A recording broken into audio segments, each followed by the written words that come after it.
para todos. Nuevamente el Instituto de Inteligencia Emocional del Colegio de Abogados de Rosario nos convoca a una nueva reunión hoy para tratar el tema de las habilidades blandas para abogados. Nos honran con su presencia dos colegas, la doctora Lorena Capella y la doctora Victoria Escocia. La doctora Capella, abogada, obvio, mediadora, abogada colaborativa, certificado de la Asociación de Derecho Colaborativo del País Vasco, diplomada en coaching jurídico y derecho sistémico, Universidad del Este de La Plata, presidenta de la Comisión de Derecho Colaborativo del Instituto de Derecho de Niñez y Adolescencia de este Colegio de Abogados de Rosario, profesora adjunta de Derecho de Familia y taller de acceso a la información jurídica de esta Facultad de Derecho de la UNR, profesora adjunta de Instituciones del Derecho Privado de la Facultad de Ciencias Económicas y Estadística de la UNR, miembro investigador en distintos proyectos, disertante y autora de diversos artículos publicados en revistas y obras científico-jurídicas. Por su par, la doctora Escocia, también abogada, especialista en Derecho de Daños, profesora superior universitaria egresada de la Universidad Católica Argentina, egresada del programa de coaching jurídico transformacional nivel 1 y 2, dictado por la doctora Abril y su equipo, vicepresidenta segunda de la Comisión de Derecho Colaborativo del Colegio de Abogados de Rosario y finalmente vocal del directorio de este mismo colegio. Gracias por haber asistido, a los que están acá y a los que están en forma virtual, y ya las dejamos entonces con las disertantes. Muchas gracias.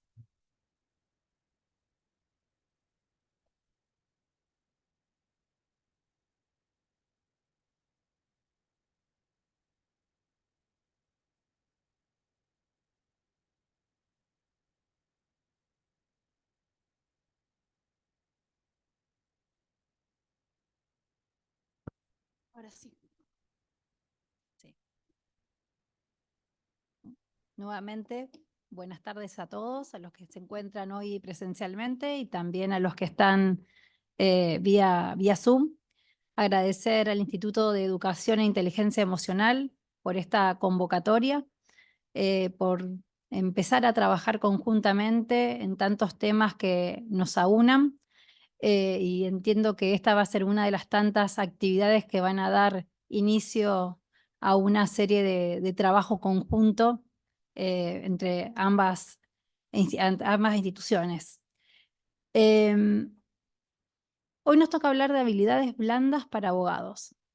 Realmente a mí me cuesta mucho a veces pensar cuando me siento a escribir, cuando me siento a indagar sobre un tema, a preparar una charla o una clase, pensar de dónde empezar, qué decir, cómo conmover eventualmente a quien me escucha.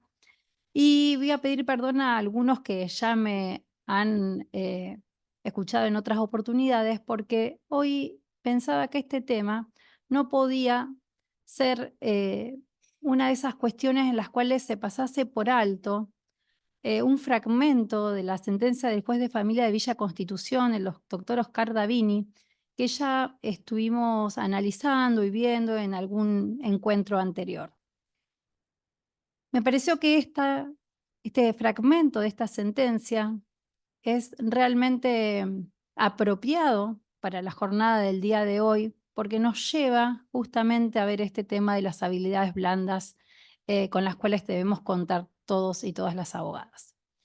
Dice el doctor Davini en una sentencia de hace poco tiempo, un año atrás: nunca el trabajo consistirá en alimentar, refiriendo al trabajo del abogado desde ya, en alimentar la ira de su cliente, más bien es exactamente al revés. Debe contenerla y obrar de tal manera que de procurar calmar las pasiones. Esto no significa de ninguna manera instarlo a no defender sus derechos ni claudicar ante el adversario. Por el contrario, implica acompañarlo en el camino con el compromiso de resguardar la integridad de todo el grupo familiar, tanto emocional como patrimonial. La tarea del abogado familiar pasa por asistir desde el derecho claro, pero con una mirada humana, No es su función convertirse en un remedio de sicario cuyo objetivo es la aniquilación jurídica del adversario devenido en enemigo a destruir. Justamente de estas oraciones, creo que repasándolas podemos ver que se focalizan en una de las cuestiones técnicas jurídicas, que es la defensa técnica. Tenemos que defender al cliente. Ahora, él dice, no tenemos que alimentar la ira, una emoción. Tenemos que contenerlo, acompañarlo, calmar sus pasiones, resguardar la integridad emocional del cliente, también la patrimonial, que hace más a la defensa técnica, y asistirlo con una mirada humana. Dicho todo esto, me pregunto, ¿qué se requiere de un abogado para que pueda abogar de esta manera, para que pueda cumplir este cometido? Y pensando en dar respuesta a esta cuestión, pensaba también que teníamos que hacer una mirada sobre cuál ha sido la evolución del perfil del abogado, para que después Victoria sí pueda entrar específicamente a abordar cada una de las habilidades blandas que entendemos que el abogado de hoy, la realidad social actual, requieren para poder llevar adelante una justicia más humana, una justicia de acompañamiento y una justicia que tenga una escucha atenta de aquellas personas que necesitan soluciones a sus conflictivas. A la hora de ver la evolución del perfil del abogado, también, hoy es un día de muchas preguntas, les digo, me preguntaba 4 cosas. ¿De dónde partimos? ¿Por dónde transitamos? ¿A dónde llegamos? ¿Y hacia dónde vamos? Esto es importantísimo. ¿Cuál es nuestro norte? Y les propongo para esto que hagamos un recorrido, que sigamos un camino, y no es un camino común y corriente, sino es un camino de letras. Vamos a transitar por la isla T, la letra delta del alfabeto griego y la letra O. Seguramente estarán un poco eh, intrigados o pensarán qué está planteando esta mujer, pero ahora me van a entender, porque esto tiene que ver justamente no con cuestiones que son de mi autoría, sino con planteos que se vienen haciendo vinculados a la evolución a nuestra evolución, ¿no? Porque creo que todos pasamos o estamos pasando, transitando por estas letras. Ahora le vamos a poner un nombre a algo que vivimos. Entonces, la primera pregunta era, ¿de dónde partimos? ¿Y de dónde partimos? Partimos de la letra I. Partimos del modelo I de abogado. ¿En qué consiste este modelo I? Este modelo I, justamente la línea vertical que constituye al abogado, a esta letra, constituye al abogado, hace referencia a la habilidad tradicional del abogado. ¿Y cuál es esa habilidad tradicional? Bueno, aquel conocimiento del derecho, ¿sí? Que lo que memorizamos en el ámbito de la academia, la formación académica enciclopedista muchas veces, centrada en el conocimiento profundo de la ley y la jurisprudencia. Y obviamente que esto, con el que se adquiría en la universidad, en la facultad, a lo largo del tránsito por la vida profesional, ¿qué hacía? Teníamos, y fuimos, mejor dicho, adquiriendo competencias y habilidades técnicas durante esa formación de experticia profesional. Este podría decirse que es el perfil del abogado que se requirió hasta la década del 2000. Ahora bien, acá en este perfil de abogado, ¿qué vemos? ¿Qué identificamos? Justamente las famosas habilidades duras. Lo que importaba, decíamos recién, el conocimiento adquirido memorísticamente, que obviamente ese conocimiento ha sido sobrevalorado muchas veces por nosotros, por los docentes, quien medíamos conocimientos y nunca habilidades. Nunca en aquella época, digo, en la década, estamos hablando del año 2000. Hoy estamos posicionados en otro lugar. Y también estos conocimientos adquiridos eran totalmente superdimensionados en la formación de posgrado. Es decir, tener un máster, un posgrado, un doctorado, que no necesariamente implica tener habilidades, también conllevaba como un prestigio y una sobrevaloración de todas las habilidades duras. Ahora bien, partimos de ese modelo. ¿Por dónde transitamos? Transitamos por el modelo T. ¿Y qué es el modelo T?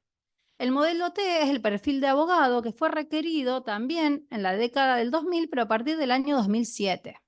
Y este abogado T es un concepto que fue acuñado por Amani Smatters en un artículo que se publicó en una revista sobre práctica legal, que fue la revista de julio-agosto del año 2014. ¿Y qué dice esta autora?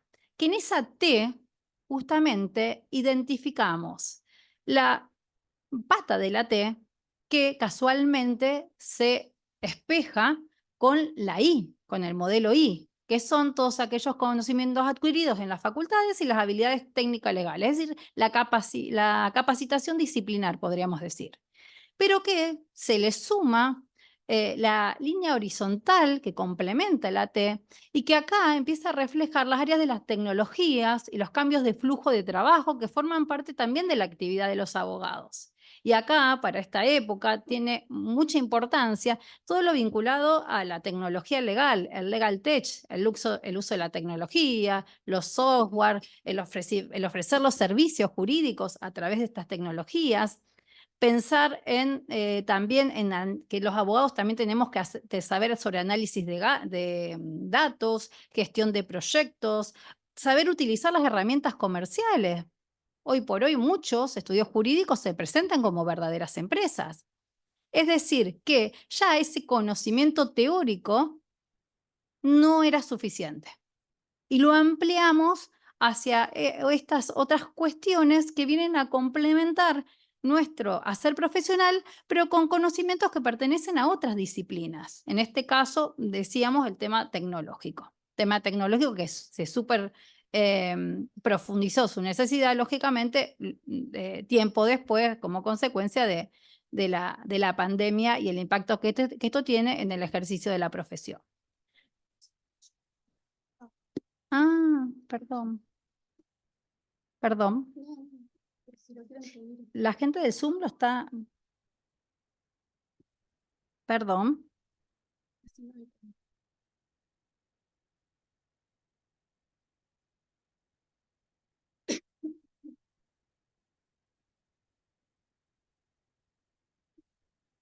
A ver ahora. Sí, pero yo hacía referencia a las imágenes y nadie me decía.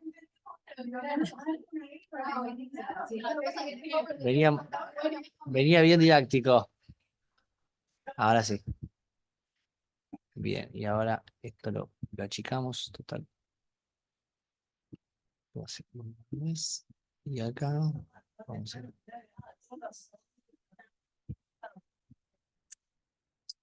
Bien, ahí arrancás. Listo. Esto es. Sí. Bueno, ahora yo llevo. No sé por dónde, Sí, no sé por dónde llevo. estabas. Ahora Estás hago. pasando ahí. A ver, te vamos pasando el. Sí, bueno, hago un repaso. Hablamos de la evolución del perfil del abogado. Estuvimos haciendo un recorrido de dónde partimos. Hablábamos que hacíamos un camino de letras, ¿sí? La letra I, la T, la A y la O. Le decíamos que partimos de aquel modelo que era el modelo I, el abogado I. Ahí tenemos la imagen de la I, donde esa I estaba conformada por la formación académica, que luego transitamos por el otro modelo, que era el modelo T, que era justamente ahí, creo, a donde llegamos recién. Y justamente este modelo T, acá en el esquema ustedes lo van a poder ver de una manera, digamos, más gráfica, cómo justamente lo que hace es identificar, digamos, qué lugar ocupa cada uno de estos conocimientos que se requieren. El conocimiento técnico-jurídico y el conocimiento tecnológico en este caso. Y la pregunta que devenía ahora era ¿a dónde llegamos? Y yo podría también preguntarme si llegamos, o si todos llegamos, o si todos llegaron. ¿Por qué? Porque lógicamente que estos no son procesos estandarizados, tienen que ver con la experiencia de vida y el recorrido que cada uno de nosotros pueda tener en el ejercicio de la profesión y también en la formación de otras disciplinas alternativas. Entonces, digo, ¿a dónde llegamos? Porque creo que todos los que estamos acá, en cierto modo, de un modo más incipiente o con mayor recorrido, llegamos a querer un modelo de abogado que sea un modelo de abogado más humano y más amigable. Y este modelo más humano y más amigable es lo que representa la letra delta, el modelo delta. El modelo delta, el símbolo delta, implica pensar en cambios o variaciones. Y bueno, un cambio o una variación, una transformación, también se dice en el ejercicio profesional. Este modelo delta surge en el año 2018 y este modelo incluye habilidades en 3 áreas: en las áreas del derecho, en los negocios y operaciones y en la efectividad personal.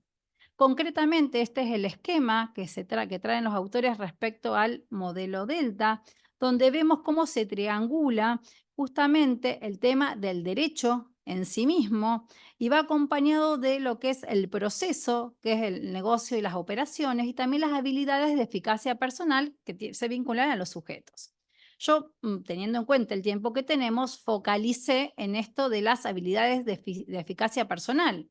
Y hablamos que tenemos que contar con personas, con abogados, que sepan gestionar las relaciones, que tengan una mentalidad empresarial, que tengan inteligencia emocional, que sepan comunicarse, que tengan carácter. Es decir, otros autores dicen lo mismo desde otro lugar, que hablamos que en este abogado Delta tiene estas 3 características. Tiene los conocimientos jurídicos, lógicamente, es decir, es como que vamos sumando las letras, podríamos decir, conocimiento jurídico, tiene conocimiento de herramientas tecnológicas y tiene también estas habilidades blandas, estas habilidades transversales, como les dicen otros también hablan de habilidades sociales, de las cuales nos va a hablar Victoria. Y yo les decía, pensar también hacia dónde vamos, ¿no?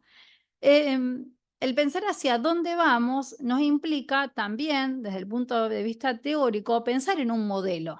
Hay autores que hablan de un modelo que es el modelo O, que vamos hacia ese modelo. Y el modelo O lo que hace es darle una nueva mirada al modelo Delta y al modelo T. Podríamos decir, hace como un giro de tuerca, le da una nueva perspectiva. Este modelo fue propuesto por Dan Kane y en uno de sus artículos este autor dice lo siguiente: estos abogados O son la próxima generación de abogados. Son personas integrales que combinan competencia técnica con un enfoque más humano y emocionalmente inteligente. Esta inteligencia y corazón definirían la próxima generación de abogados que ingresan a la profesión jurídica. Y este va a ser un modelo totalmente basado y focalizado en las habilidades más que en el conocimiento. Y ahí yo me permito traer a colación, yo puse experiencia TAIG. TAIG, ¿qué significa? Taller de Acceso a la Información Jurídica, y es justamente una materia que se da en la Facultad de Derecho de la Facultad de la Universidad Nacional de Rosario, una materia que, digamos, en la cual se introduce a los alumnos justamente a conocer de qué manera se accede a la distinta información jurídica, a las distintas fuentes jurídicas. Y es un taller. El taller implica saber hacer, implica justamente generar este tipo de habilidades. O sea que desde el primer año de la facultad ya existe un compromiso de la universidad en la formación de ciertas habilidades. Vamos por más, lógicamente, por una verdad, porque se introduzca de una manera plena, de una manera más profundizada todo el tema de las habilidades blandas en el ámbito de la enseñanza universitaria, la enseñanza en general, pero bueno, específicamente en la universitaria, en lo que a mí respecta, porque con materias como estas, el taller, el saber hacer, son justamente las que nos permiten contar con esta nueva generación de abogados que sabe que el conocimiento se puede adquirir, está en distintos reservorios. Es importante saber buscar, más que saber memorizar. Estos abogados O, este es el esquema que trae este autor que les decía, dice que son abogados open, abiertos, oportunistas, originales, irresponsables y optimistas. Ahí vienen las distintas O. Ahora, ¿qué significa cada una de estas O? Dice que estos abogados son abiertos. ¿Abiertos a qué? Son abogados abiertos, que significa que tienen cierta, digamos, no cierta, mucha flexibilidad mental, mucha apertura mental, que esta mentalidad le permite asumir riesgos y también las críticas, que a veces existe cierto, los abogados a veces no somos muy permeables a las críticas, permite que este abogado salga de la zona de confort y esto me parece importante, se preocuparán porque el bienestar común es importante, bregar por el bienestar común apostando por una cultura en la que expresar sentimientos y parecer vulnerables se considerará una fortaleza. Es decir, ver que la vulnerabilidad desde el punto de vista del conocimiento, el ejercicio de la profesión no es malo, ¿eh? Porque los abogados tenemos esta tendencia a veces a sentirnos todopoderosos, ¿no? Estos abogados también son oportunistas. ¿En qué sentido? En el sentido de buscar y aprovechar las oportunidades. La curiosidad y el deseo de explorar y la falta de miedo, acá una emoción, al cambio. ¿Cuántas veces nos quedamos anclados a viejas prácticas por miedo? Esto realmente justamente es algo superador que trae esta visión. También se dice que estos abogados son originales, tienen un pensamiento creativo, tienen una forma de trabajar, digamos, donde aceptan el error y crecen desde el error. Son responsables, lógicamente, nosotros también lo somos, aún los que no hemos llegado quizás plenamente a ser abogados em, son optimistas, fíjense, identifican los obstáculos, pero también trabajan en colaboración con sus clientes para favorecer el negocio, para favorecer la resolución del conflicto, no para entorpecer, no para dilatar la solución del conflicto. Y yo puse acá aporto, ¿no? Porque no solamente tienen que trabajar colaborativamente con su propio cliente, sino también con los otros profesionales y podríamos decir con los integrantes hasta del Poder Judicial en términos generales.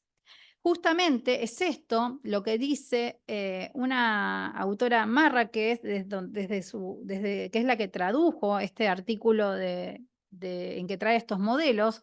Dice que el modelo propuesto por Keynes se basa en una colaboración entre todos los actores del sistema. Fíjense que deseamos colaborar. ¿Y quiénes son todos los actores del sistema cuando estamos hablando de abogados? No solamente estamos hablando de los despachos, los estudios jurídicos, sino de las universidades, de todas las entidades formadoras y toda la industria que gira en torno también a la actividad de los abogados. Dice que especialmente esta invitación a colaborar tiene que tener especialmente en cuenta la educación, el sistema educativo, para que, lógicamente, brinde oportunidades para desarrollar el talento y las habilidades de las personas, porque si seguimos con una enseñanza de tipo enciclopedista, lógicamente que esto no se va a poder lograr.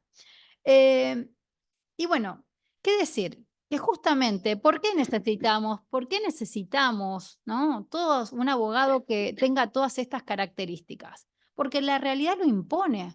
Hoy por hoy les decía que el conocimiento lo encontramos sabiendo buscar, por ejemplo, surfeando por Google. También lo encontramos en el chat GPT, o en otros de esta misma características que tengan otros nombres. Y prontamente, y no nos asustemos, ya viene el metaverso en el ámbito del ejercicio de la profesión. Es el próximo gran salto cualitativo. Es decir, ahí vamos a ser abogados tridimensionales que nos vamos a conectar utilizando dispositivos como lentes o gafas de realidad virtual. Vamos a poder interactuar con otros, no solamente hoy se interactúa en el juego, pero también trabajando, estudiando, realizando transacciones económicas. Y vamos a trabajar de manera descentralizada, cada uno en su lugar. Pero nosotros vamos a estar dentro de un entorno virtual, pero vamos a pensar, digamos, que estamos todos presentes. Y vamos a estar todos presentes, pero no físicamente, sino a través de los avatars. Estas representaciones digitales, donde cada persona tenemos la suerte que podemos ahí sí personalizarnos a nuestro propio gusto, identificarnos con las características que nos gustaría tener o que tenemos. Y ustedes dirán, bueno, pero ¿esto qué es? ¿Esto será en un futuro remoto? No, no es en un futuro remoto, porque justamente hace un año, en un año y un poco más, en febrero del año pasado, 2023, se dio la primera audiencia virtual en Colombia en metaverso, es decir, con estos avatars. Esto es algo que se viene, que no podemos negarnos de que esto va a ser prontamente una realidad. Nosotros hoy tenemos la cabeza puesta en otra cuestión, en la reforma del Código Procesal Civil y Comercial, en la reestructuración del Poder Judicial, pero esto también se viene, también se viene. Concretamente pensaba que hay otra cuestión que también a muchos les preocupa, y es Rose, el primer robot, ¿sí? Abogado que utiliza y resuelve utilizando inteligencia emocional. Y entonces diremos, bueno, listo, se nos terminó el trabajo. No, no se nos termina el trabajo porque justamente hoy estamos hablando de habilidades blandas y Rose todavía no las tiene. Todavía no tiene sentimientos, todavía no tiene emociones, no tiene las habilidades para tener una escucha atenta y consciente. Y entonces ese es el toque diferencial que tenemos los abogados y abogadas frente a esta realidad y frente a este entorno virtual que les acabo de describir sucintamente. Lógicamente que todo esto que les estoy diciendo genera un alto impacto emocional, ¿no? Nos genera miedo, nos pone alerta, a algunos les puede generar hasta ira, ¿no? Que cambie el sistema si yo funciono aceitadamente dentro de esta estructura y del modo que está dada. Pero esto justamente no nos tiene que preocupar. Fíjense que Einstein ya hace muchísimos años que nos decía, voy a leerla desde acá la frase porque acá me tapa, dice, ¿por qué esta magnífica tecnología científica que ahorra trabajo y nos hace la vida más fácil, nos aporta tan poca felicidad? La respuesta es esta, simplemente porque aún no hemos aprendido a usarla continua. Es decir, yo, digamos, traigo a colación esto que decía Einstein con una nueva tecnología de su tiempo y la traigo a hoy. Es decir, que nosotros tenemos que aprender, ¿sí?, a usar continuo la tecnología y todos estos desafíos que nos presenta. Justamente, y para poder usarlas continuo, ¿qué necesitamos? Necesitamos profesionales flexibles que tengan el poder y la capacidad de adaptación a las nuevas realidades y a los nuevos entornos. Y estos abogados son aquellos que tengan justamente esta doble faceta, que se nutran de las habilidades duras, de estas vinculadas al conocimiento técnico, pero también de estas habilidades blandas que se dan en la fase emocional. Habilidades blandas que, a diferencia de las duras que las podíamos evaluar, por ejemplo, en un examen en la facultad, las habilidades blandas son más difíciles de evaluar, pero se pueden evaluar. Es decir, obviamente que las duras se desarrollan con el estudio y las habilidades blandas, muchas personas tienen la fortuna de que las tienen de manera innata, pero también eh, no son imposibles de desarrollar. Puede ser difíciles para algunos, pero no es imposible. Y este es también nuestro desafío. ¿Qué relación existe entre ambas habilidades? En realidad, justamente es una relación de complementariedad. Ambas habilidades se complementan tanto el conocimiento técnico y complementan el ejercicio profesional. Creo que sería injusto, ¿sí?, sobrevalorar una por encima de la otra, que necesitamos de ambas, nutrirnos de ambas en la justa medida y poder, digamos, ejercer nuestra profesión desde este lugar.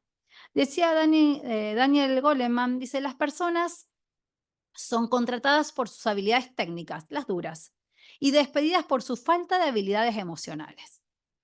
Entonces, justamente esto lo que nos convoca a que inclusive desde este lugar miremos más allá, miremos hacia dónde vamos. Y bueno, y con esto voy terminando. Simplemente esto que voy a abordar es dejar algo para que sigamos pensando. Vamos hacia un derecho que tenga una mirada holística del ser humano y de los conflictos, es decir, la persona desde sus distintas fases, intelectual, física, emocional, es decir, para que nos podamos observar al hombre y las situaciones de una manera global, en un conjunto, en su totalidad. Y también vamos, en segundo lugar, hacia una mirada sistémica, ¿sí?, de las relaciones, de los conflictos.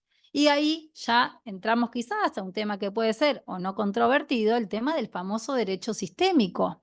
Es decir, el derecho sistémico que fue creado por el juez brasilero Sami Stork, que es autor de este libro, El origen del derecho sistémico, que justamente aplica las leyes sistémicas a los conflictos relacionales que envuelven a las personas, conflictos de todo tipo.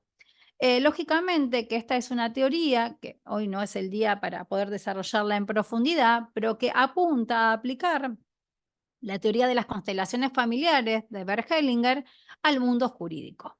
Y lógicamente que esto no es algo que no tiene fundamento, lógica jurídica ni experticia, sino justamente, decía, en Brasil ya existe la obligación de acudir a una instancia de tipo como la mediación prejudicial obligatoria, a una instancia en un encuentro sistémico previo al inicio de un conflicto.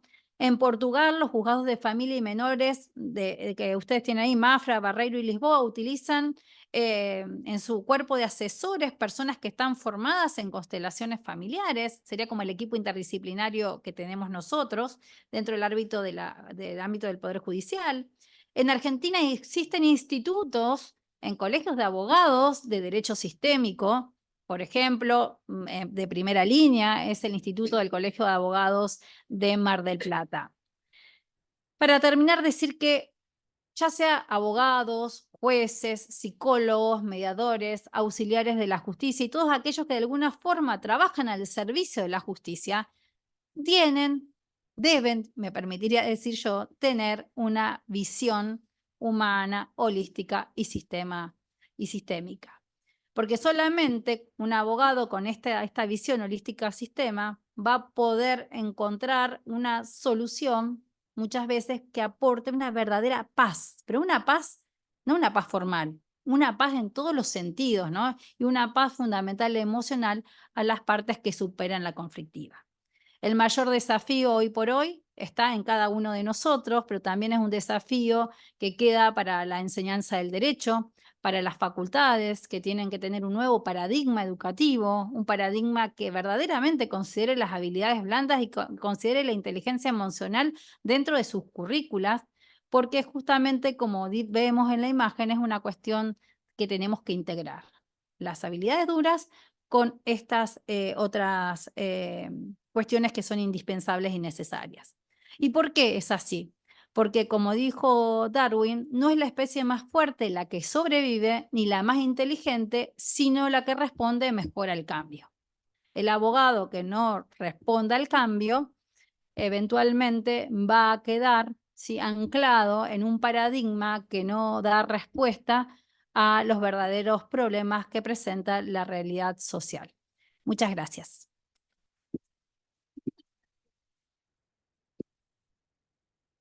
Bueno, mientras Lore me comparte el PowerPoint mío, aprovecho para aclarar que el mío no es tan divertido como el de Lorena, pero bueno, gracias a todos los presentes acá de manera física y también los que están ahí de manera virtual.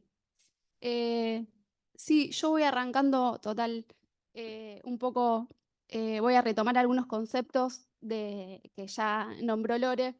Y tiene que ver un poco con recapitular por qué este rol tradicional de abogar está en crisis, ¿no? Porque si bien, como dijo Lore, evolucionamos mucho en muchos aspectos, todavía quedan resabios de esa concepción tradicional de ejercer la abogacía. Y todavía está esta idea de que el abogado exitoso o aquel que triunfa es este abogado que almacena conocimiento, que acumula certificaciones, que tiene especializaciones, posgrado, ¿cierto? Pero la novedad acá, como dijo Lorena, es que si bien esa formación académica, científica, técnica sigue siendo muy importante, no es suficiente. Y acá entra en juego todo lo que son las habilidades blandas o habilidades humanas, como a mí me gusta llamarlas. Un poco todo este cambio vino un poco impuesto también de manera muy intensa yo creo que la pandemia tuvo mucho que ver en todo esto, aceleró algunos procesos como la digitalización, el avance de la inteligencia artificial. Sí. Y fíjense qué interesante. Yo acudo mucho a experiencias o cosas que me sucedieron o conversaciones que mantuve con otros colegas.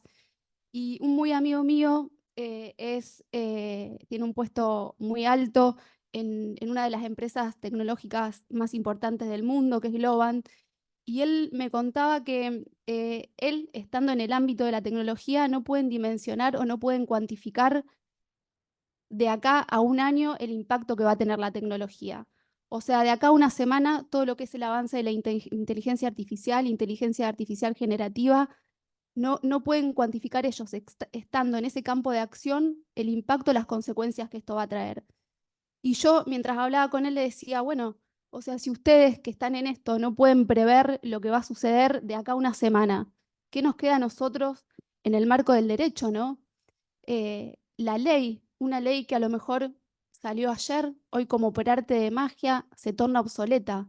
Entonces, un poco esto que decía Lorena, la capacidad para adaptarnos a los cambios va a ser clave para poder, yo diría, a lo mejor puede sonar fuerte, pero es para sobrevivir en el ejercicio de la profesión.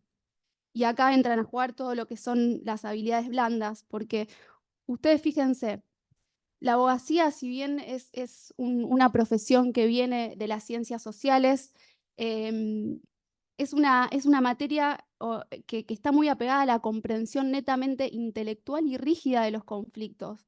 Seguimos abordando y administrando los conflictos de una manera totalmente rígida, inflexible, tratando de encastrar lo que el cliente nos dice o lo que el otro nos dice en nuestras teorías, en nuestra cabeza, en la casuística de los tribunales.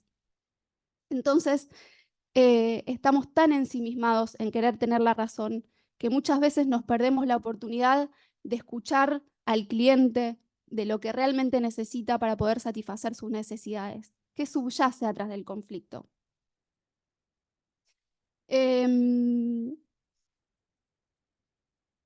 Bueno, yo quería hacer otra aclaración, aprovechando también acá que está el vicepresidente de la Comisión de Jóvenes del colegio, el doctor Arredondo, y a lo mejor él me va a poder corregir, pero hay frustración en general en los jóvenes profesionales, ¿no? Esto se ve, entonces algo tiene que cambiar definitivamente. Esto se ve en la desilusión, en la difícil inserción laboral que existe, y más allá de la crisis en el contexto local e internacional, ¿no? Va más allá de eso. Se insertan en el mercado laboral, duran poco tiempo, el sistema los expulsa, están desilusionados. Hay una desvalorización en general del rol del abogado, hay un desgaste en la lucha diaria por la burocracia, por la perversión del sistema. Ocasionalmente, el trabajo que logran en empresas o en grandes estudios jurídicos no les proporcionan niveles que les otorguen algún enriquecimiento, ni a nivel económico, ni a nivel profesional, ni siquiera a nivel personal. Evidentemente, el cambio tiene que suceder y está sucediendo.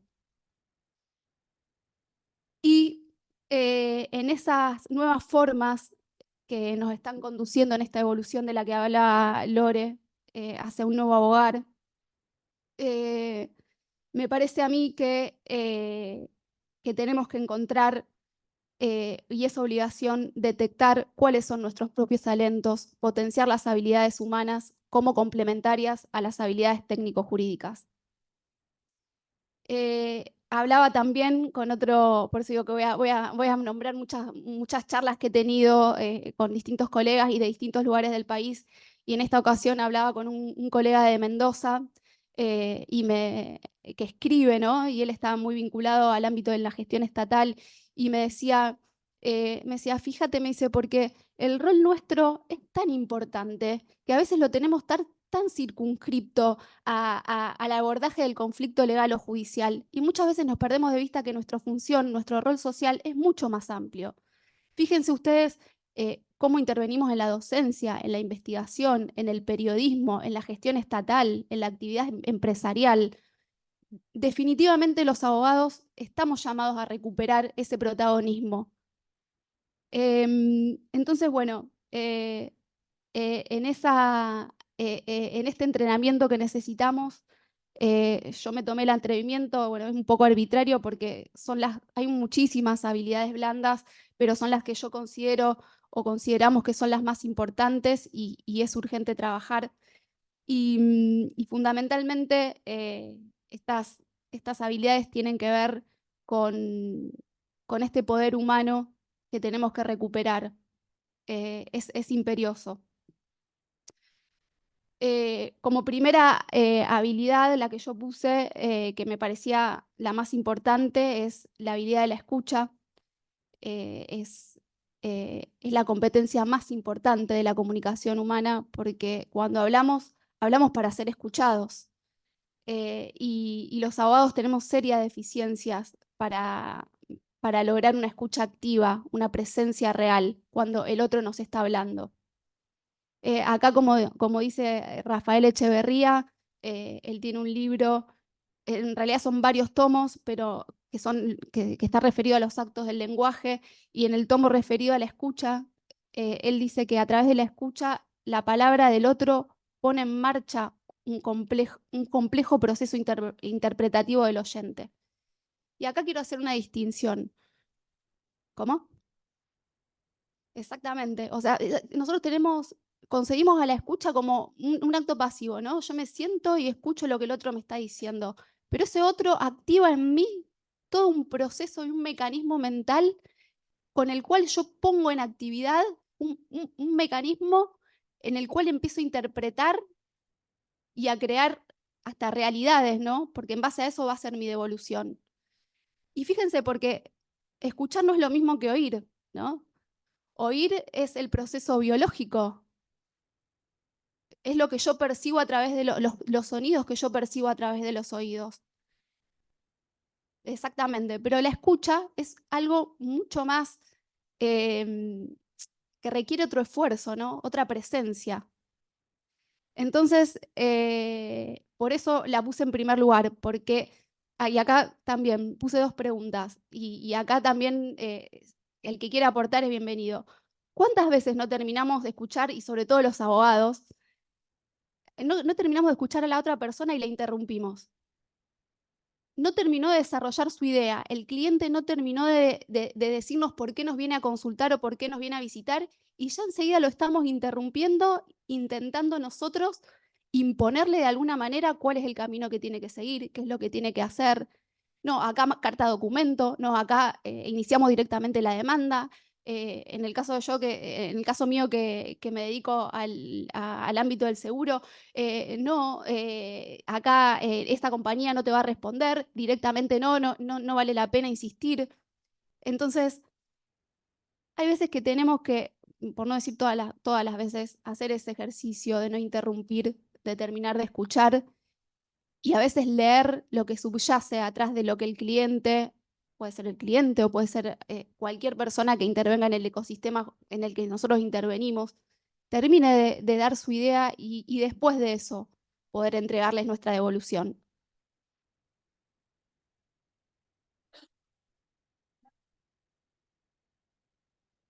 Ah, el micrófono. Sí, van a tener que...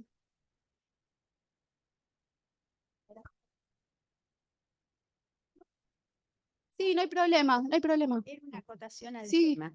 Que lo que digo es que tiene mucho que ver con la educación en la casa, porque cuando está mamá, papá, los chicos, y habla la mamá y al mismo tiempo habla el papá y quieren hablar los chicos y la conversación deriva para otra cosa, está en el hecho de cuando te enseñan de chico, por ejemplo, espera que termine mamá de hablar o espera que termine papá, escucha y después vas a hablar. Y en eso es la primera formación. Porque en la casa es donde está la educación. La instrucción la tenemos después, pero en la casa se fomenta.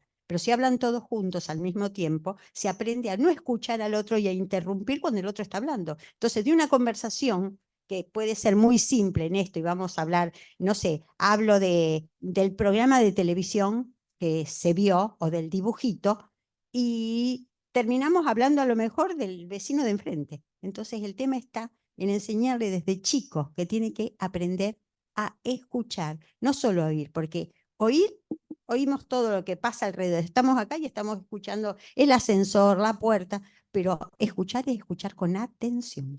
Sí, sí. Bueno, muchas gracias. Sí, coincido. Pero bueno, un poco también retomando lo que dijo Lorena, hay veces que esas cualidades o esas características las traemos innata o las aprendimos de chicos, pero cuando no las adquirimos, me parece que lo bueno o la novedad acá es que las podemos entrenar. Y un poco eso es lo que traemos acá a colación, ¿no? Que aunque a lo mejor en un pasado o por la manera en la que fuimos criados o por las creencias con las que nosotros fuimos creciendo, pensamos que las cosas son así y que tienen que seguir siendo así.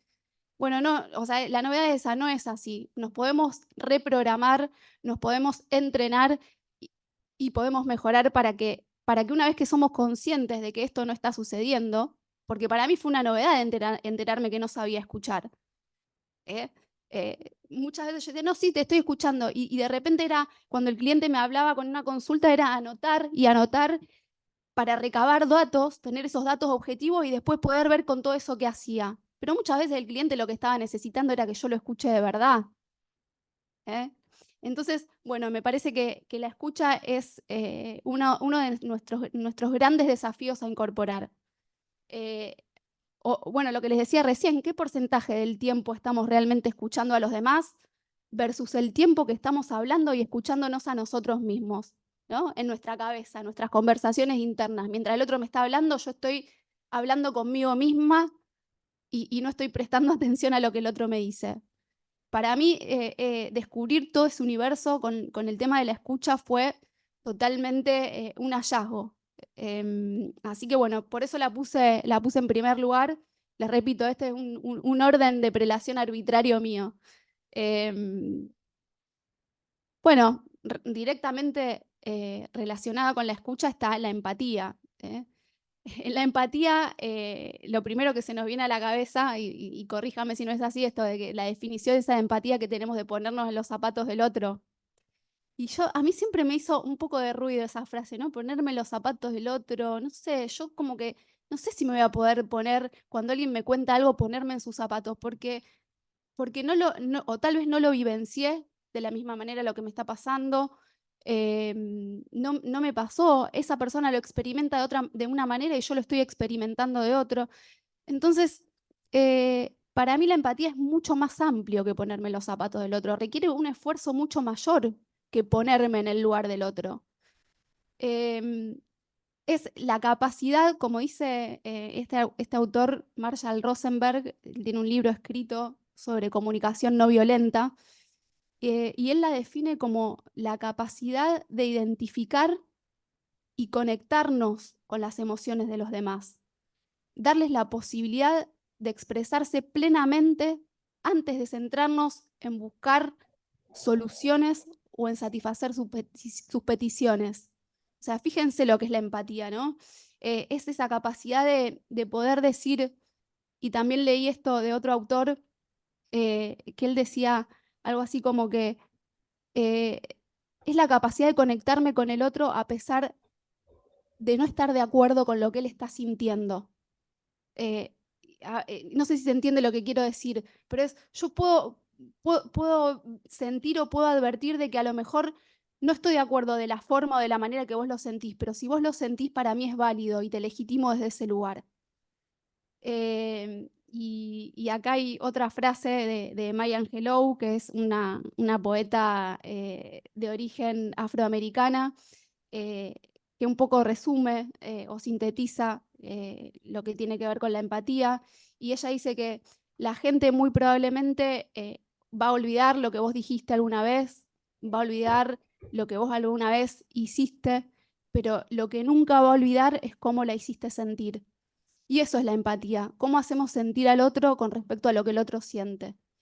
Y si para el otro es importante y ese otro para mí es importante, entonces por carácter transitivo eso también tiene que ser importante para mí. Eso es la empatía. Y está directamente relacionada con la escucha. Todas las aptitudes y todas las habilidades blandas están relacionadas la una con la otra.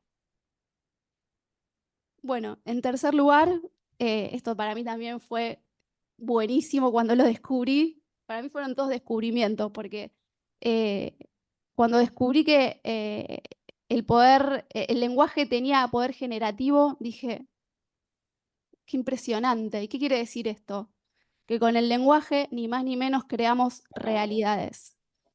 Fíjense, los abogados, todo el tiempo a través de la palabra oral o escrita estamos creando realidades. El juez, en una sentencia, con la palabra escrita que hace, crea realidades, modifica el curso de los acontecimientos. Los declaro marido y mujer. Con la palabra está generando una nueva realidad. Culpable, inocente. Entonces, pocas veces somos conscientes de esto, ¿no? Rafael Echeverría habla del poder mágico de la palabra, y justo también el otro día leyendo algo encontré, ¿vieron ese famoso abracadabra que salen los dibujitos? Bueno, es eso, es creo mientras hablo, quiere decir eso, abracadabra. Entonces, mientras hablo, estoy modificando el curso de los acontecimientos. El lenguaje es acción, y por ser acción tiene un inmenso poder transformador. Hacemos que las cosas sucedan.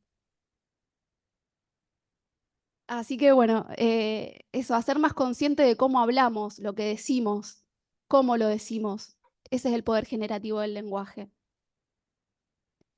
En cuarto lugar, yo puse también, esto fue como un invento mío, los 4 autos, que también fueron muy novedosos cuando lo descubrí dentro de las habilidades humanas o de las habilidades blandas.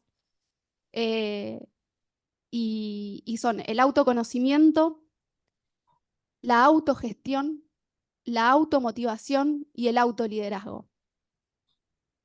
Y este autoconocimiento, en la pandemia también, que uno tenía un poquito más de tiempo y bueno, y yo me puse un poco más curiosa a andar por otros terrenos, por otros lugares que me llevaron a todo este mundo nuevo. Entré a una charla de una de las escuelas de coaching más importantes del mundo, que es la escuela de Newfield en Chile, y uno de los profesores decía esto, dice, en el templo de Delfos hace más de 2500 años, adentro del templo de Delfos estaba inscrita una frase que decía, conócete a ti mismo, ¿no? ¿Qué quiere decir esto, conócete a ti mismo? Conócete a ti mismo. Y él decía, fíjense, ya hace más de 2500 años esta civilización tenía la llave maestra para convertirnos en soberanos de nosotros mismos. ¿Y qué es ser soberanos de nosotros mismos? Bueno, justamente es esa capacidad de conocernos, de conocer nuestras propias emociones, cómo nuestras emociones impactan en nuestras actitudes y en nuestros pensamientos. Identificar qué competencias y conocimientos tenemos, cuáles nos falta adquirir y cuáles tenemos que mejorar. Es esto que un poco nos hace ponderar y ser conscientes de nuestras fortalezas y nuestras debilidades, y tal vez nuestras fortalezas potenciarlas y saber para lo que somos buenos. Bueno, somos los abogados, o por ejemplo en mi caso, los abogados en general no fuimos entrenados para saber escuchar bien. No fuimos entrenados para trabajar en colaboración con los demás. Bueno, son debilidades, las puedo trabajar y las puedo entrenar, pero eso forma parte del autoconocerse. Y bueno, y en base a eso empezar a trabajar desde dentro hacia afuera, ¿no? El camino inverso del que nos enseñamos, de que el conocimiento está ahí afuera y lo tengo que incorporar, y que muchas veces lo que necesitamos está dentro nuestro. ¿Y cómo se entrena este autoconocimiento? Bueno, la educación emocional. Acá la gente del instituto podrá hacer algún aporte si quiere, pero tiene que ver mucho con eso, ¿no? En saber cómo funcionamos, en incorporar a todo lo que es la razón y el conocimiento netamente intelectual, toda la parte de cómo expresamos nuestros sentimientos, cómo expresamos lo que nos pasa. Y evitar a veces reacciones, o sea, entrenando este autoconocimiento y teniendo una adecuada ponderación de las emociones y lo que nos sucede, a veces evitar actitudes reactivas, impulsivas o destructivas. Y los abogados, díganme, si muchas veces no tenemos este tipo de acciones en las cuales, lejos de poder acercar posiciones, lo único que hacemos es contribuir en la escalada del conflicto. Esto está directamente relacionado con la autogestión. La autogestión es la administración adecuada de nuestras emociones una vez que las identificamos, evitando justamente la impulsividad o actitudes destructivas. Si yo conozco que determinada situación, que determinada persona o que determinado, no quiero entrar en el plano de los juicios, ¿no? Pero con determinado colega no hay una afinidad, sabemos que no podemos conversar y sabemos que activa o me dispara o me toca fibras que realmente no van a ayudar en el objetivo mío que yo tengo que solucionar el conflicto. Bueno, ir preparado en ese sentido y saber que si va a disparar alguna cuestión puntual en mí, lo puedo autogestionar. Y eso depende exclusivamente de mí. Otro de los autos es la automotivación, que esto para mí también fue hermoso, porque también en este viejo paradigma del que estábamos hablando antes, y que está muy vinculado con esto de la acumulación de certificaciones, de posgrados, de especializaciones, que repito, es muy importante. Ponemos el poder o ponemos la potestad de encontrar motivación solamente en el reconocimiento o en el fuero externo nuestro, ¿no? ¿Y qué pasa con la automotivación? Bueno, es esa capacidad intrínseca que tenemos que encontrar nosotros más en una profesión totalmente estresante como la nuestra, para identificar qué es lo que verdaderamente nos importa. ¿Por qué decidimos algún día ser abogados? Y actuar en consecuencia con eso. ¿Qué objetivos y valores nos conectan con nuestra profesión? Y está relacionado con otras competencias como la intencionalidad, la iniciativa, el optimismo, la resiliencia. La resiliencia es justamente eso, a pesar de que el contexto no sea el mejor, no sea el ideal, o las condiciones sean adversas, salir fortalecidos. Entonces, automotivarme es encontrar en mí misma qué es eso que me inspira o cuál es ese propósito, esa finalidad superior a pesar de la adversidad. Y, por supuesto, que esto está totalmente relacionado con la capacidad de autoliderarse o de autoliderarnos. Como decía Nelson Mandela, y no solamente para los que tienen equipos de trabajo a su cargo, ¿no? Porque a veces los equipos de trabajo pueden ser circunstanciales, o podemos armar un equipo con otro colega para llevar adelante un caso, como en el derecho colaborativo o en el proceso colaborativo. Bueno, ahí hay un equipo de trabajo, aunque las partes estén contrapuestas. Entonces, si no sabemos, o sea, él dice, es imposible liderar a otros si no has aprendido a liderarte a sí mismo. Entonces, es ese compromiso que nosotros asumimos hacia nosotros mismos al tomar contacto con nuestra autenticidad. Bueno, y un poco ya finalizando, me quedan estas dos habilidades que son importantísimas, que es la creatividad y la colaboración. La creatividad en estos tiempos, haciendo un repaso también de todos los avances tecnológicos que hizo Lore, es una necesidad imperiosa. Ser creativos en esta época es importantísimo. Hay procesos que ya están automatizados, que fueron digitalizados. En ese sentido, no hay vuelta atrás. Todo tiende hacia ese lugar. Entonces, rescatar la creatividad es muy importante en nuestro ejercicio. Revalorizar el trabajo artesanal del abogado, ¿no? Lo presencial en el sentido de que lo que el otro me está diciendo pueda ser abordado desde una mirada humana, que es lo que una máquina jamás va a poder realizar, por lo menos hasta ahora. Y hay un experto en marketing que es Brian Basili, que me pareció muy novedoso el concepto que él tiene de la creatividad. Él dice, Pero bueno, nada, ya pasó. él dice algo así como que mira lo que otros no ven y luego muéstralo, eso es creatividad. Es decir, que la creatividad a veces la asociamos con esto de, ¿no? Tengo que inventar algo nuevo, tengo que hacer algo novedoso. Y a veces ser creativo solamente consiste en mirar lo mismo, pero con otros ojos, ¿no? Y los abogados, este es un gran desafío que tenemos, porque muchas veces estamos ahí tratando de elaborar cosas nuevas, una nueva teoría, una nueva doctrina, generar jurisprudencia nueva, y a veces tal vez se trata de mirar lo mismo, lo que ya venimos haciendo, pero con otra mirada interpretativa. Entonces, tenemos que estar absolutamente entrenados y para eso sirven estas habilidades blandas, en advertir las necesidades del entorno. Tenemos que agudizar nuestro ingenio y nuestra antena, nuestra red de Wi-Fi para ampliar nuestro observador, para advertir y captar cuáles son las nuevas necesidades del entorno. Vamos a tener, y ya tenemos nuevos clientes. Los clientes de hace 10 o 20 años no son los mismos clientes que tenemos hoy. No, un cliente hoy tal vez no, ya directamente no está dispuesto a someterse 10, 11, 20 años a un proceso judicial para obtener la solución de un conflicto. Tenemos nuevos clientes atravesados por la inmediatez, atravesados por la accesibilidad de la información en la palma de la mano. Como dijo Lore, hoy podemos entrar a Google y surfear por la web y encontrar modelos de contratos. Ustedes me dirán, bueno, pero no, pero va a hacer falta la pata del asesoramiento del abogado. Sí, está bien, pero esa información que tal vez antes teníamos que procurarla pidiendo una entrevista con un abogado, hoy ingresando a la web la tenemos disponible. Entonces, vamos a tener definitivamente que incorporar la creatividad en su sentido más amplio dentro de nuestra valijita, nuestro kit de herramientas de habilidades blandas.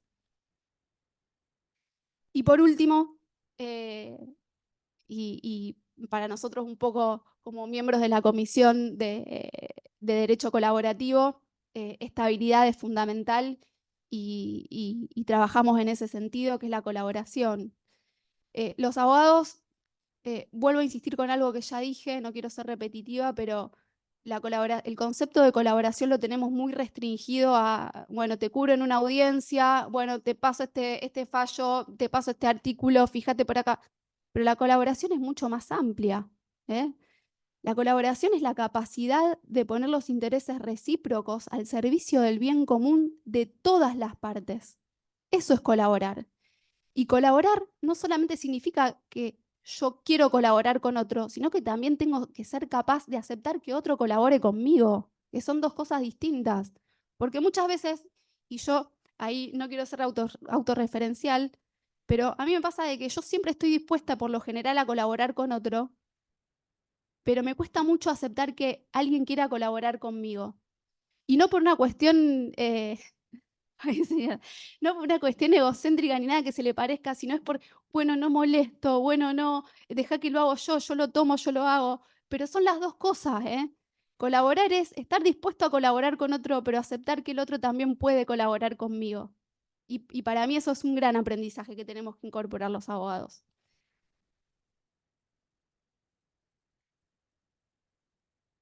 Ahí está, ahí está.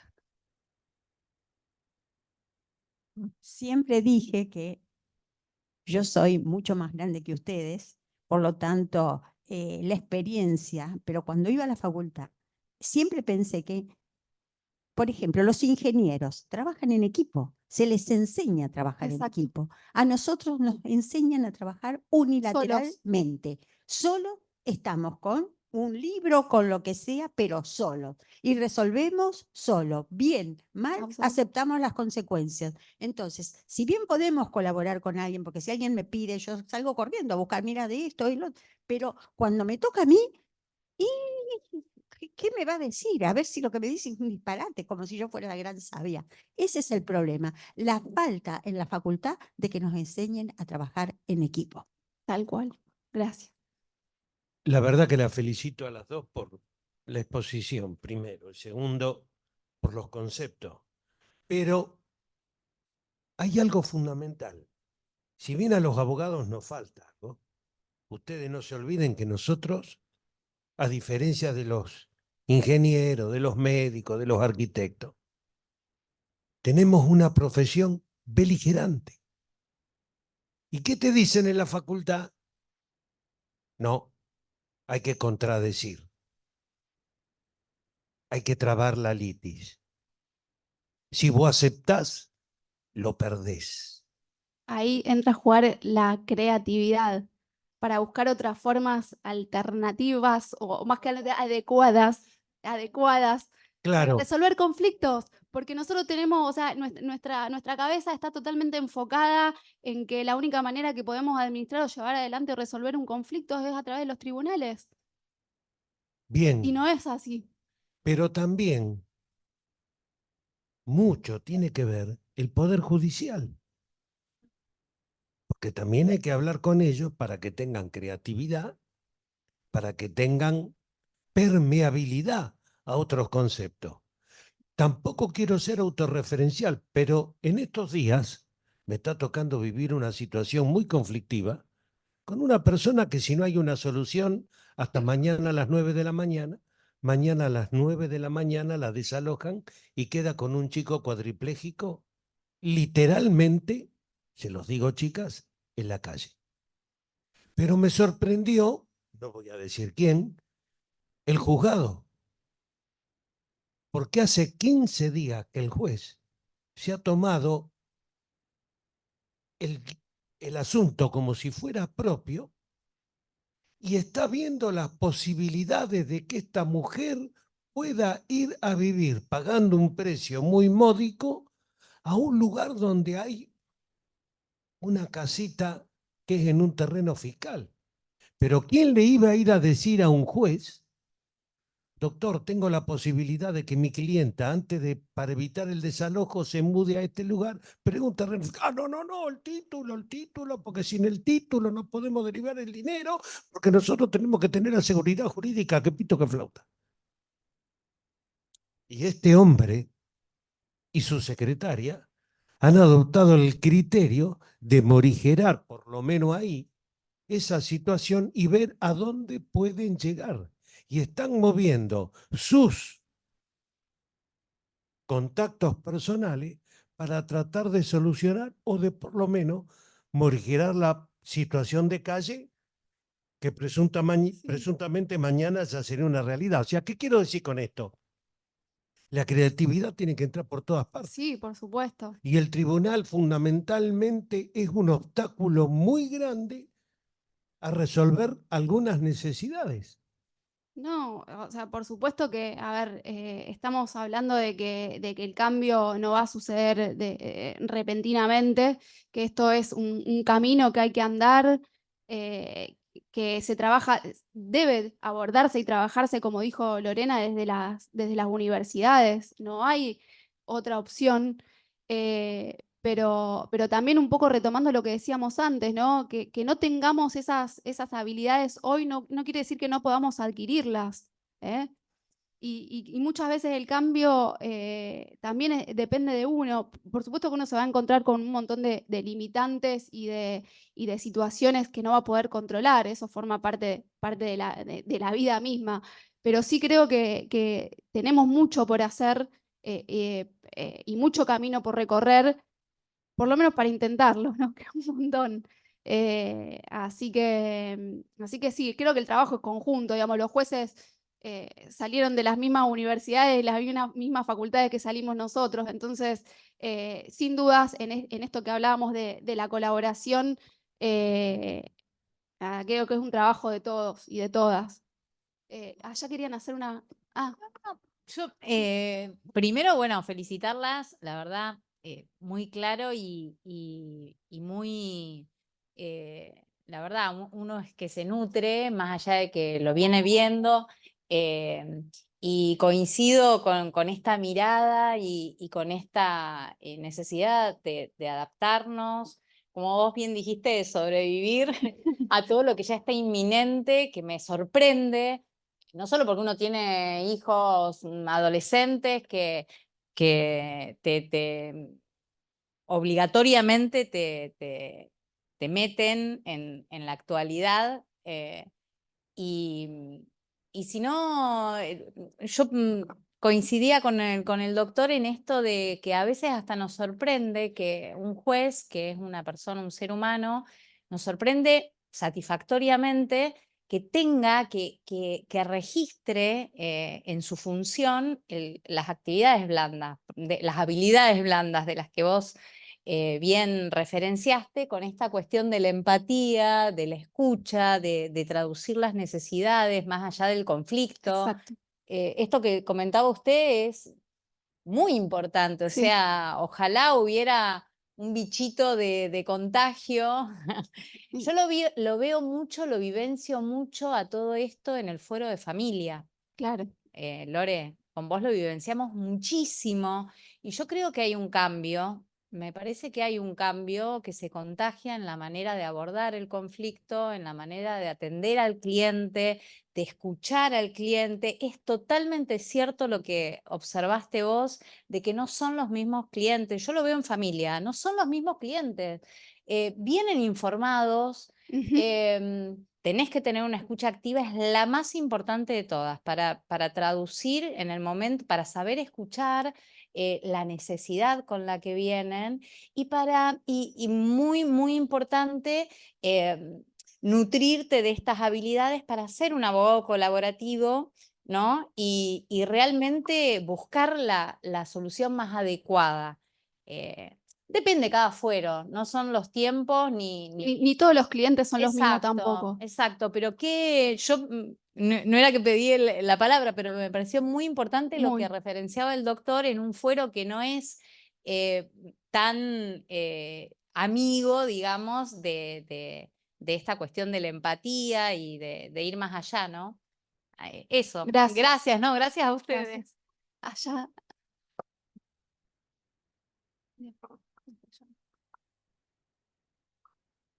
Gracias. Bueno, chicas, en principio felicitarlas porque Gracias. ha sido impecable el discurso de ustedes dos. Me encanta. Y soy psicolingüista. Trabajo con todo lo que ustedes han dicho y me parece hermoso que los abogados quieran abrir esta puerta para entrar en la comunicación con el otro, que tiene sus obstáculos. No es tan fácil a veces. Yo en lo personal enseño a leer y a escribir a niños autistas y créanme, hay que entrar en esa sintonía. A veces la escucha que ustedes hacen es similar porque hay que entrar en esa sintonía con el cliente que viene atiborrado de angustias, de dolores, incluso de prejuicios sobre lo que es el trabajo del abogado. Y viene porque precisamente creo que la formación de la carrera tiene algunos errores para subsanar. Yo creo que todo esto que ustedes han dicho tiene que figurar en la carrera, ya sea como seminarios complementarios, pónganle el nombre que quieran, o materias adicionales, o materias que no tengan que rendirse. Por ahí si los alumnos dicen, no se rinde, bueno, voy ahí. Y entonces aprende. Sí. Yo di clase casi 4 décadas, entonces más o menos conozco a los alumnos. Pero eso es parte de la comunicación que debe ejercer la universidad. Absolutamente. Yo también he salido de la UNR, entonces conozco algunos lados de lo que es la comunicación. Entonces, ya que han nombrado la necesidad de ser creativos, ¿qué clase de creatividad, qué clase de recursos podrían pensar ustedes que están tan especializadas y que han dicho cosas tan lindas como importantes, a los efectos de poder lograr estas modificaciones, tanto en el proyecto curricular de la carrera como en la dinámica que se vive en los tribunales? Lo que pasa en familia muchas veces no tiene nada que ver con lo que ustedes han mostrado hoy, sino todo lo contrario. Y yo me quedo pensando, caramba, yo estoy atendiendo a un niño de padres divorciados, tiene 7 años, no entiende nada de lo que pasa y se enfrenta con una defensora que le dice, ¿cómo te llamas? ¿Cuántos años tenés? ¿Qué pensás de tu mamá? ¿Qué pensás de tu papá? No es así, Sí. no es así. Entonces, ¿qué se podría hacer para gestar, y se lo digo a todos, para gestar un equipo interdisciplinario, pero no como el que está de oficio ahora trabajando, no sé si decir de oficio es correcto, pero bueno, como el que está ahora, sino de apoyo a los abogados, que los abogados tengan un equipo que pueda ayudarlos a interpretar. Eso es todo. Que vayan por la vía justa de la interpretación y digan, es por acá. Buenísimo. ¿Cómo podríamos hacer para que exista eso? Desde ya, si hay que colaborar como psicolingüista, colaboro. Gracias, muchas Antes gracias. de partir, porque ya tengo mis años Pero encima, no, colaboro. por favor. Pero Gracias. bueno, piénsenlo y estemos en comunicación, porque cada pensamiento se va sumando con Claro. otro y encadenando, y por ahí lo podemos lograr. ¿Les parece bien? Muchas gracias, muchas gracias. Ah, Sí.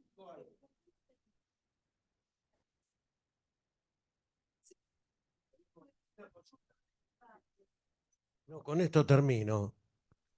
Por X motivo, en una cátedra que estoy en la UNR, tocamos mucho el tema de la ética. ujú. Y te voy a decir algo, ustedes dijeron un par de cosas que están muy ligadas a la ética. Por ejemplo, la forma de escribir, la manera de dirigirse al otro. Ya lo decía González Sabatier en sus normas de ética. La empatía con el otro.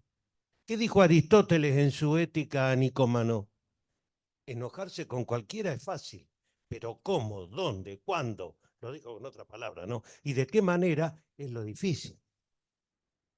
Tal cual. Entonces, si profundizáramos algunas partes de la ética, también Aristóteles en su Ética habla de la empatía, yo creo que podríamos abrir una pequeña puerta para entrar y después iríamos viendo todo lo que está dentro. No le estamos dando mucho artículo a la ética, que nos aconseja, dirían algunos detractores de la filosofía, no me deja nada, deja mucho, deja mucho.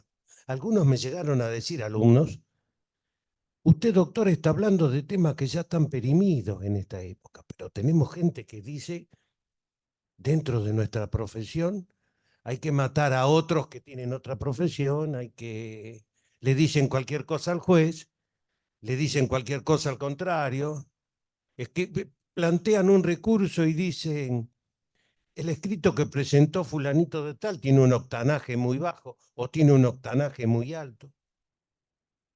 Entonces, me parece que por ahí tenemos que empezar a ver un montón de cosas que están muy ligadas, chicas, lo que ustedes plantearon hoy de una manera sencilla, científica y excelentemente académica. Muchas gracias. Gracias.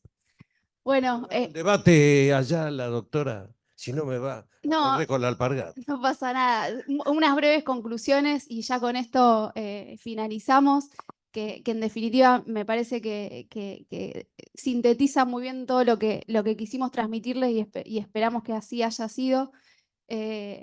Con un mensaje esperanzador, ¿no? Que realmente las crisis y los cambios, empezar a concebirlos como grandes oportunidades para poder crecer y para reinventarnos.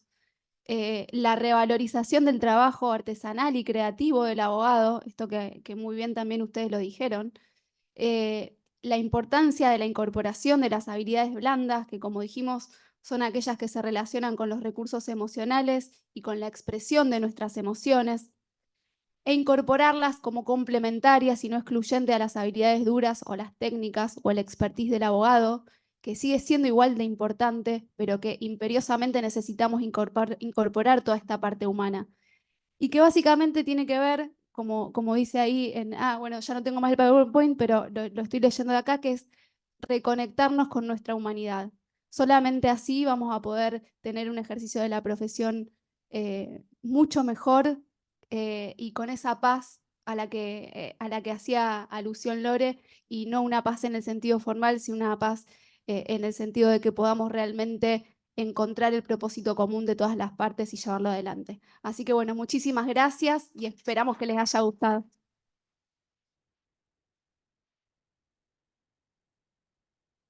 Bueno, saludamos también a los que están en el Zoom. Sí, gracias por el acompañamiento y por los hermosos comentarios.